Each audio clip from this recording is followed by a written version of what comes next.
Paul Rieckhoff, who is the founder and CEO of Iraq and Afghanistan Veterans of America, who never knows what I'm going to say before I bring him on television, and he should not be associated with any of my comments. Hi, Paul. Good to see you. Sooner or later, you knew I'd be here. Yeah. This conversation. Well, there's been so much swirling around Shulkin for so long. Let me ask you about your reaction to his ouster, but also this appointment. Well, let's take a bigger step back, right? The carnage and disruption and chaos of the rest of Washington has finally come to VA. Yeah. Right? And in many ways, it was kind of this isolated oasis, but also it was just brewing below the surface.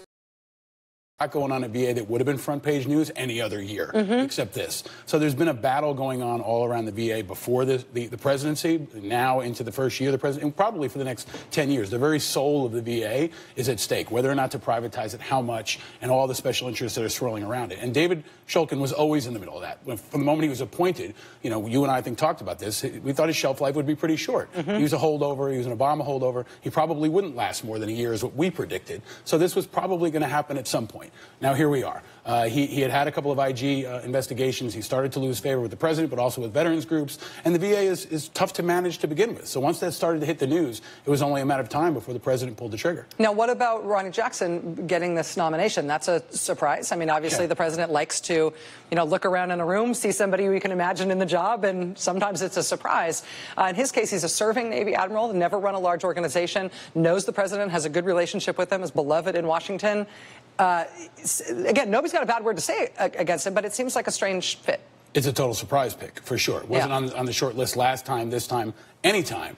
And as a doctor in the military, you know, it's going to feel like he was driving a sports car compared to driving the VA, which is like an 18-wheeler that's broken down going through a combat zone with bad weather. I mean, this is where, you know, top leaders go to fail. I mean, we've had a VA secretary resign now or be fired in the last 3 presidencies. We had Nicholson under Bush, we had Shinseki under Obama, and now we've got Shulkin. So this is a tough job for anybody. We say it's the second hardest job in Washington to begin with. But going into this environment, he's an unknown. So the confirmation hearings are going to be absolutely critical. We know where he stands. Is he an empty vessel? Does he have strong political views on privatization or on other things? And how's he going to tackle women's issues, post-traumatic stress disorder, and reforming the second largest budget in the federal government? We're talking about $200 billion and over 300,000 federal employees who right now don't know what's going on.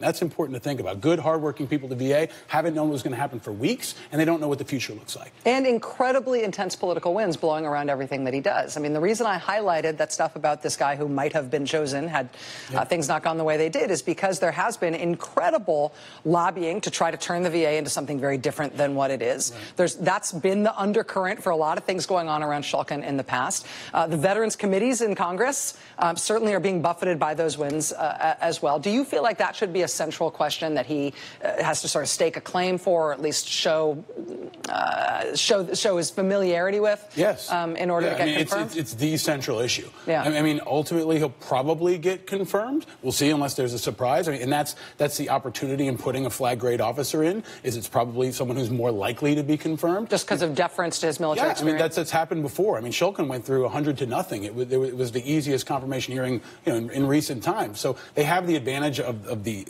rank and the status that military officers have, but this is one of the most important confirmation hearings, you know, that I've seen in recent memory, because it has to do with the fate of a huge part of our government and a political battle that's much bigger than VA. This is about what the future of government looks like. When it's good, it's the GI Bill. When it's bad, it's the Phoenix scandal. And that battleground, we've been saying for a long time, it's kind of like Game of Thrones. Winter is coming, but winter is here. And now people are going to go to their corners and they're going to rally. And the veterans groups are really going to be in the middle here, trying to hold the line and to really illuminate, you know, add some light to all the heat that's been surrounding these issues. Paul Rieckhoff, founder and CEO of Iraq and Afghanistan Veterans of America.